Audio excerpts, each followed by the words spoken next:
রাস্তাঘাটে দেখলে যাকে সবাই সেলাম ঠোকে, সেই যে লোকটা লম্বা বরণ, চেনেন নাকি ওকে?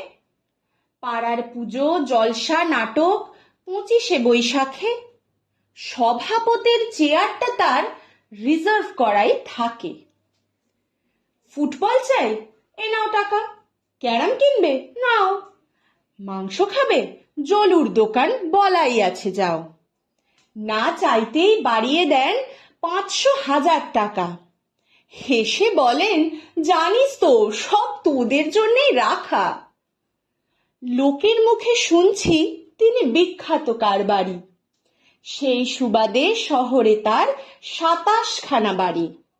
বিদ্যে বুদ্ধি লাভ কি শুনে? মারুন পেটে ঘুষি।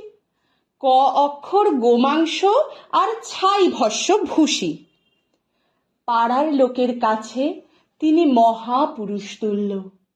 হঠাৎই এক রাত্রিরে তার আসল রূপটা খুলল। কপু লেখা জাল লাগানো বিরাট কালো গাড়ি রাত দুটোতে চুপি সারে ঘিরে ফেলল বাড়ি।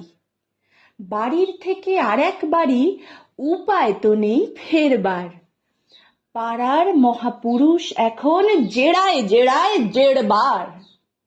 যে যত ভাই ছড়াক টাকা, চোখটা রাখুন খুলে, সময় থাকতে মুখটা দেখুন, মুখোশটাকে তুলে।